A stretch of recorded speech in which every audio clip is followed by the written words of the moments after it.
ഇന്ന് അത്തം കഴിഞ്ഞ ചിത്രയ്ക്ക് ഞാൻ ഒരു ഇഞ്ചിപ്പുളി ഉണ്ടാക്കാമെന്നാണ് വിചാരിച്ചത്.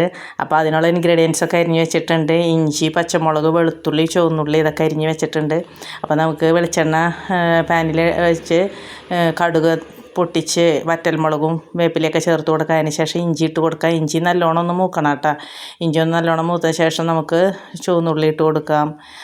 വെളുത്തുള്ളിയും അതുപോലെ പച്ചമുളകും കൂടി ചേർത്ത് കൊടുത്തിട്ടുണ്ട് കേട്ടോ. അതൊക്കെ നന്നായിട്ടൊന്ന് മൂത്ത് വരുമ്പോൾ അതിലേക്ക് 1 ടേബിൾ സ്പൂൺ മല്ലിപ്പൊടി ഇട്ട് കൊടുത്തു. അതുപോലെ 1.5 ടേബിൾ സ്പൂൺ മുളക് പൊടി ചേർത്ത് കൊടുത്തിട്ടുണ്ട്. കാശ്മീരി ചില്ലി ഒന്നും ചേർത്തിട്ടില്ല. പിന്നെ 1/2 ടീസ്പൂൺ മഞ്ഞൾപ്പൊടിയും അതുപോലെ 1 ടീസ്പൂൺ കായം പൊടിയും ചേർത്ത് കൊടുത്തിട്ടുണ്ട് കേട്ടോ. അത് നന്നായിട്ടൊന്ന് മൂപ്പിക്കാം നമുക്ക്.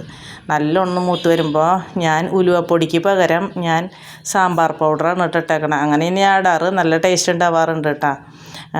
അപ്പോൾ അതിന് ശേഷം നമ്മൾ കലക്കി വെച്ചേക്കണ ഒരു നാരങ്ങ വലുപ്പത്തിലുള്ള പുളി കലക്കി വെച്ചിട്ടുണ്ടായിരുന്നു,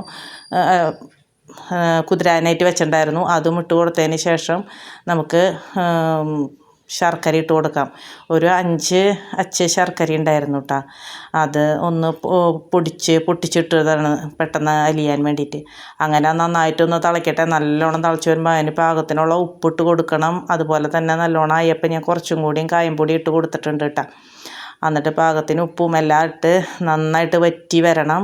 വറ്റി വരുന്ന എല്ലായിടത്തേക്കും പൊട്ടിത്തെറിച്ച് സ്റ്റൗമ്മയും ഒക്കെ പൊട്ടിത്തെറിച്ച് ആയിട്ടുണ്ട്. ചുമരുമ്മയൊക്കെ അതൊക്കെ ഇപ്പോൾ തുടച്ച് കൊടുക്കുകയാണ്. അപ്പോൾ ഇപ്പോൾ സെറ്റായിട്ടുണ്ട്. അങ്ങനെ നല്ല അടിപൊളി ഇഞ്ചിപ്പുളിയാണ്. അപ്പോൾ ഇന്ന് ചിത്തിരയായിട്ട് ഇത് എല്ലാവരും ഒന്ന് ട്രൈ ചെയ്ത് നോക്കണം. എളുപ്പത്തിൽ നമുക്ക് ഉണ്ടാക്കാൻ പറ്റുന്നതാണ്.